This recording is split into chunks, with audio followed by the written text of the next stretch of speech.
सुनील जिम्पल ने supreme court की हिदायत पर आर्टिकल 370 की सुप्रीम कोर्ट के एडवोकेट ज़हूर अहमद भट्ट की मौतली के अहकामात की मनसूखी का खैर मकदम किया। सुनील जिम्पल को यकीन है कि बीजेपी हुकूमत को सुप्रीम कोर्ट में शिकस्त होगी, जबकि दफा 370-35A पर फैसला आएगा। जिम्पल ने सुप्रीम कोर्ट के चीफ जस्टिस ऑफ इंडिया से मीर वाइज उमर फारूक और तमाम बेगुनाहों को रिहा करने की अपील की।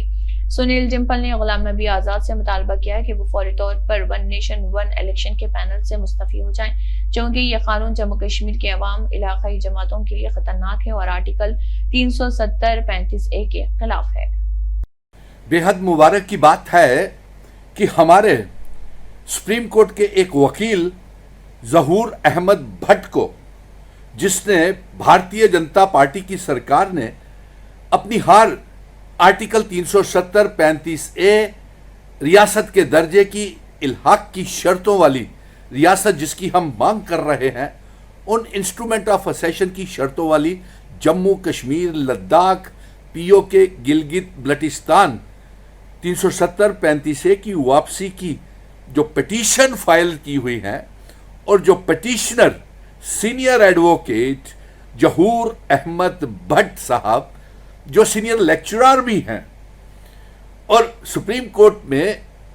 बेहतर दलीलें पेश करने के लिए उन्हें यह सजा दी गई कि भारतीय जनता पार्टी ने जल्दबाजी में, बुखलाहट में आकर के उन्हें नौकरी से सस्पेंड कर दिया। और अफसोस की बात यह है कि भारतीय जनता पार्टी ये देख रही है कि उसकी हार, जो अनकॉन्स्टिट्यूशनल गैर आईनी तरीके से जो रियासत का दर्जा 370-35 से तोड़ा है, उसकी हार को देखते हुए सुप्रीम कोर्ट में इन्होंने बुखलाहट में ज़हूर अहमद भट्ट साहब को सस्पेंड कर दिया। और आज सबसे बड़ी मुबारक की खबर आ गई है कि ज़हूर अहमद भट्ट साहब को सरकार ने जो सस्पेंड किया था उसे बहाल कर लिया है और ये काम सुप्रीम कोर्ट के आदेश के ऊपर हुआ है। और अब जम्मू कश्मीर की 1,30,00,000 अवाम को यह यकीन होना चाहिए कि सबसे पहले मैंने इसका तशवीश का इजहार और सुप्रीम कोर्ट से गुहार लगाई थी कि ज़हूर अहमद भट्ट साहब को जल्द से जल्द बहाल किया जाए। और सुप्रीम कोर्ट ने लेफ्टिनेंट गवर्नर मनोज सिन्हा साहब को यह हिदायत जारी करवाई थी कि इसे सस्पेंड क्यों किया गया, और आज उस सस्पेंशन ऑर्डर को सरकार ने वापस ले लिया है। मुबारक हो मेरे ज़हूर अहमद भट्ट भाई, आप एक काबिल तरीन जम्मू कश्मीर के बेटे हैं। मिशन स्टेटहुड आपको मुबारक देता है और सुप्रीम कोर्ट से हम ये भी गुहार लगाएंगे, जनाब ऐसे बेकसूर बेगुनाह हजारों नहीं लाखों की तादाद में कश्मीर के लोग बेगुनाह, जिसमें मीरवेज उमर फारूक साहब भी हैं, बहुत से मौलवी साहिबान हैं और बेगुनाह लोग जेलों में बंद हैं, उन्हें भी रिहा करवाया जाए। मैं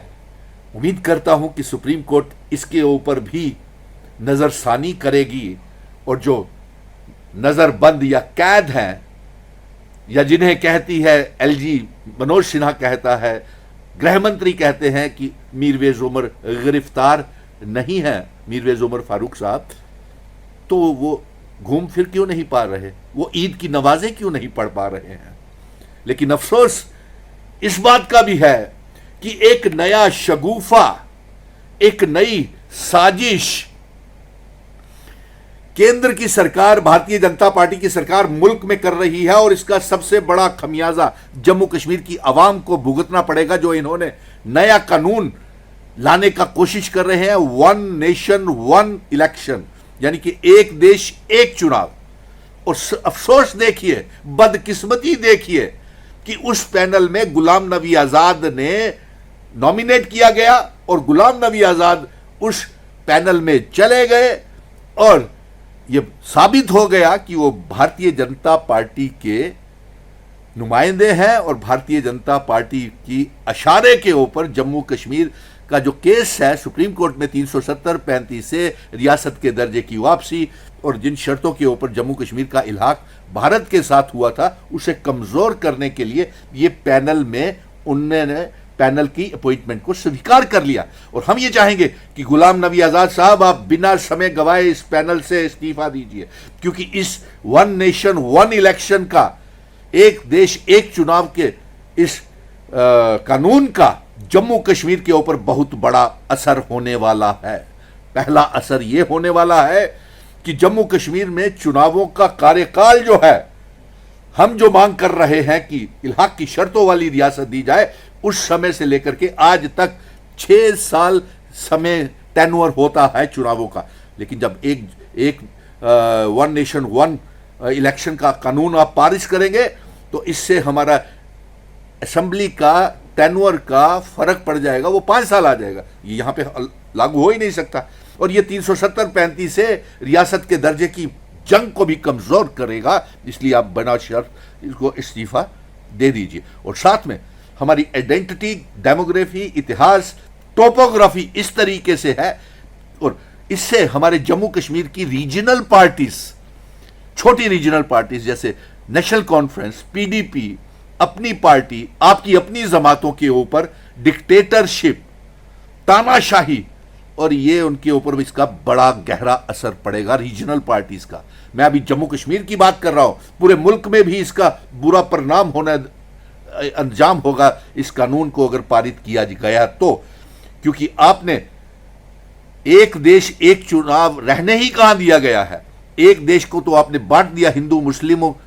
मजहबों के बीच में। लेकिन आज जो पैगाम इस समय बड़ा खुशहाली का पैगाम जो जम्मू कश्मीर की आवाम को पहुंचाना चाहता था, कि ज़हूर अहमद भट्ट साहब को मैं मुबारक देता हूं दिल की गहराइयों से कि आप वापस बहाल हो गए। भारतीय जनता पार्टी की हार हुई। और यह भी सुप्रीम कोर्ट से कहूंगा कि जो बेगुनाह लोग जेलों में बंद हैं पिछले कई सालों से, 5 अगस्त 2019 के बाद उन्हें रिहा किया जाए, जिसमें मीरवेज उमर फारूक साहब भी हैं, जिसको लेफ्टिनेंट गवर्नर ने 2 बार झूठ बोल करके कहा कि उन्हें रिहा कर दिया गया है, जबकि उन्हें नमाज पढ़ने की भी इजाजत नहीं है। और कई बेगुनाह लोग जैसे जम्मू के लोगों को भी गिरफ्तार कर लिया गया। हम सरोर टोल प्लाजा की मांग कर रहे थे हटाने की, उनको भी गिरफ्तार कर लिया। इसलिए खुशी का पैगाम, मुबारकी संदेश ज़हूर अहमद भट्ट